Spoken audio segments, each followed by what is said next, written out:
Do you remember a time when a mouse lived in the wall, not on your desk? When the only streaming we knew was the babbling brook down by the park? Close your eyes for a second. Can you hear the click of the rotary phone dial? The crinkle of a cassette tape being rewound with a pencil, or the faint static of the TV as you adjusted the rabbit ears? Before smartphones, Wi-Fi, and the constant ping of notifications, there was a different kind of life. Slower, simpler, rich in real-world connection. Today, let's take a walk back to the 1980s, an era when we grew up without the internet. And somehow, we were just fine. Welcome to The Way We Were, where we rekindle memories of the past and celebrate the beautiful simplicity of the lives we once led. Today's journey, a heartfelt dive into what it was like growing up in the 1980s without the internet. We'll revisit the way we entertained ourselves, how we stayed connected, the places we went to get information. Hint, it wasn't Google. And how we filled our days before screens took over our lives. This isn't about saying one era was better than another. It's about remembering the way things were and sharing that joy together. Because while technology has brought many wonders, there was something special about that unplugged way of living. As someone who came of age in that time, I often find myself smiling at the memory of it all, the Saturday morning cartoons, the mixtapes, the way we used to memorize phone numbers. So pour yourself a cup of coffee or tea, settle in, and let's go back to the 1980s, when real life happened offline. Let's start where most of our childhood joy lived, entertainment. Back in the 80s, we didn't have YouTube or Netflix. If you wanted to watch your favorite show, you had to be in front of the television right when it aired. Miss it, tough luck. You'd have to wait for reruns. Maybe next summer. Saturday mornings were sacred. Do you remember waking up early sometimes before your parents and rushing to the TV in your pajamas? The cartoons were only on from 7 to 11 a.m., and it was a highlight of the week. Shows like The Smurfs, He-Man, and the Masters of the Universe, and the Real Ghostbusters ruled the airwaves. And speaking of cereal boxes, those were our version of websites.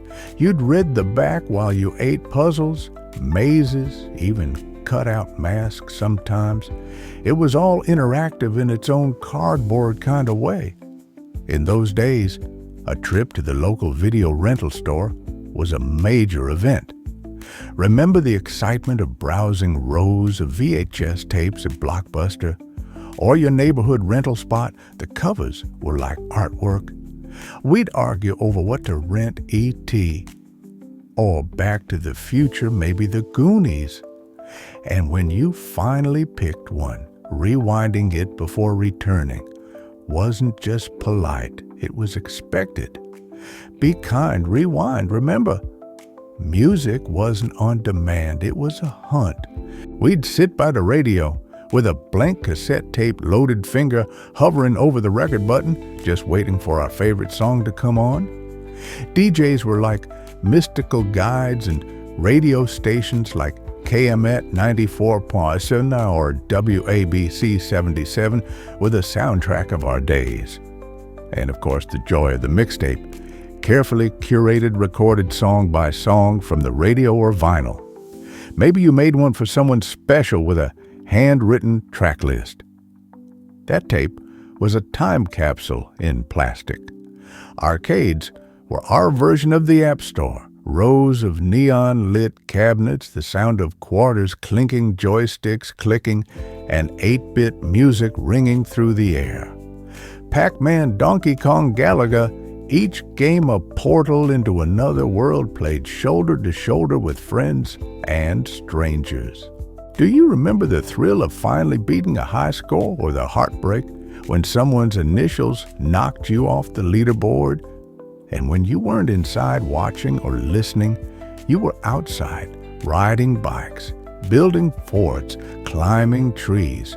No GPS, no texting. You just knew to be home by the time the streetlights came on. What was your favorite Saturday morning cartoon or the first movie you ever rented on VHS? Let us know in the comments. Let's talk about how we kept in touch long before texting, emails, or social media posts. In the 1980s, if you wanted to talk to someone, you picked up the phone, the kind that was attached to the wall, and it wasn't always easy. Remember stretching that curly cord as far as it would go so you could have a little privacy in the hallway. Back then, phone calls had meaning. You had to plan them. Sometimes, if the person wasn't home, you'd leave a message on the answering machine, if they had one. Otherwise, you'd just have to call back later. There was no red receipt, and somehow we survived. And long distance, that was expensive. You'd hear your mom say, "Make it quick. It's long distance." A 10-minute call could cost several dollars. You really thought about who you were calling and why. Do you remember memorizing phone numbers? We knew our friends' numbers, our grandparents, even the local pizza place. Now, most people can barely recite their own. But if you really had something to say, you'd write a letter. That's right. Pen, paper, and a stamp.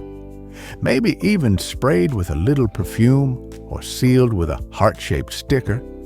Pen pals were a thing, and waiting for a reply could take weeks. But there was something magical about getting a letter with your name on it.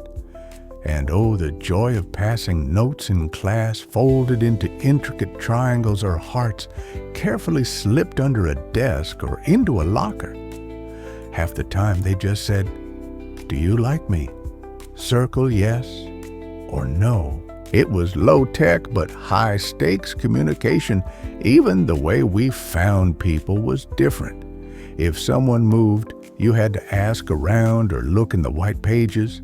There was no Facebook to check if they'd posted a photo from their new place. But even with all this, we were never truly disconnected. The neighborhood was our social network. You knew which kids lived where, which parents didn't mind noise, and who had the best snacks. Do you still remember a phone number from your childhood, maybe your best friend's or your own home line? Share it below, just for fun. Now let's take a moment to appreciate something truly amazing, learning things without the internet. If you needed to know something in the 1980s, you didn't say, "Just Google it." You either asked someone or you looked it up the old-fashioned way in a book. Every home had at least one encyclopedia set. World Book, Britannica, Funkin' Wagnalls.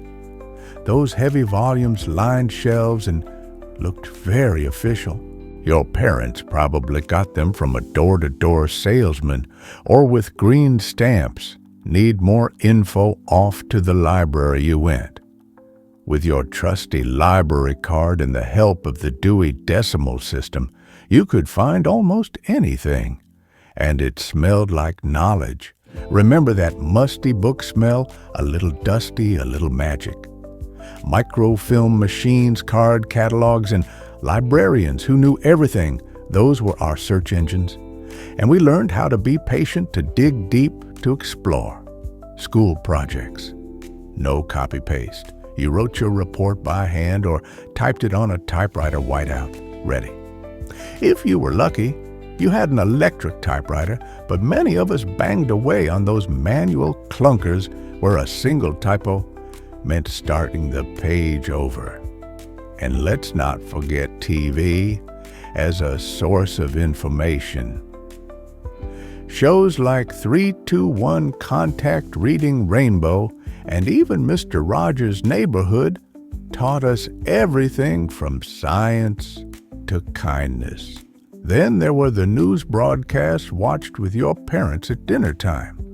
Walter Cronkite may have been gone by the 80s, but anchors like Peter Jennings, Tom Brokaw, and Dan Rather were trusted voices. And oh, those magazines, National Geographic, Time Reader's Digest, highlights for children, each one a window into the wider world. You clipped articles for school, for fun, or sometimes just because you liked the pictures. The truth is, information came slower in the 80s, but that made it feel more special. You earned your knowledge, and somehow we still learn plenty. Did your family have a set of encyclopedias at home? Which brand, and do you remember using them for school projects? Tell us in the comments. Now let's step outside and remember what daily life felt like growing up in the 1980s, when your world was the neighborhood, not the World Wide Web. Our days were built around routines. In the morning, it was cereal and cartoons. Afternoons, you were outside until dinner or until that familiar shout from the porch. Come inside, it's getting dark. Do you remember hopping on your bike, no helmet, just winding your hair and the click of the spokes? We'd ride in packs, finding adventure down at the creek, the park, or the nearest 7-Eleven with pocket change jingling in our shorts. Playtime wasn't something you downloaded, it was something you made up. Kick the can Red Rover hopscotch 4 square. If it rained, we built blanket forts, played board games like Life and Sorry, or dove into coloring books with our big box of 64 Crayolas, with the sharpener in the back, of course. Toys weren't smart, but they sure were fun. We had Speak and Spell Simon Lightbright Etch-a-Sketch. You might have had a Teddy Ruxpin that talked with a cassette in his back, or a Cabbage Patch Kid with a name and birth certificate, and oh, the holiday catalogs. The Sears Wish Book was pure magic.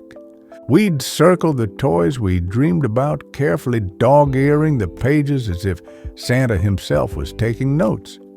School life was its own world. We carried metal lunch boxes, Star Wars, Strawberry Shortcake, Knight Rider, with matching thermoses that always seemed to leak just a little. Trapper Keepers kept our folders together most of the time, and erasers shaped like animals made trading at recess even better. And recess, that was our social media. Dodgeball jungle gyms, jump rope chants, and yes, even the awkward days of cooties and classroom crushes. When the sun set, we gathered around the dinner table together. We talked about our day. We didn't scroll, we listened. Afterwards, maybe you played a little Atari or watched the A-Team, Family Ties, or Cheers. Then it was bath time, jammies, and bed. We weren't plugged in. We were present. Our minds roamed, our bodies moved, and our friendships were built on face-to-face fun, not likes or followers. Sure, we didn't have the information superhighway, but we had something else, connection in real life, and that made all the difference. So here we are, looking back at a world that no longer exists, but one we carry in our hearts. Growing up in the 1980s without the internet meant that life moved at a different pace. We waited for things, we wondered, we wandered, and somehow, in all that space, we learned how to live. Technology today has brought so many blessings, instant answers, global connections, convenience we never dreamed of. But there's something beautiful about remembering when you had to ride your bike to see a friend or wait by the phone to hear from someone you loved. These aren't just memories. They're reminders of who we were and how we became who we are. Thank you for joining me on this trip back in time. If this video sparked a smile or even made you say, "Oh, wow, I remember that," give it a thumbs up. Don't forget to subscribe for more cozy journeys into the past, and I'd love to hear from you. What's one thing you miss most about growing up without the internet? Let's keep the conversation going in the comments. Until next time, take care and keep those memories alive.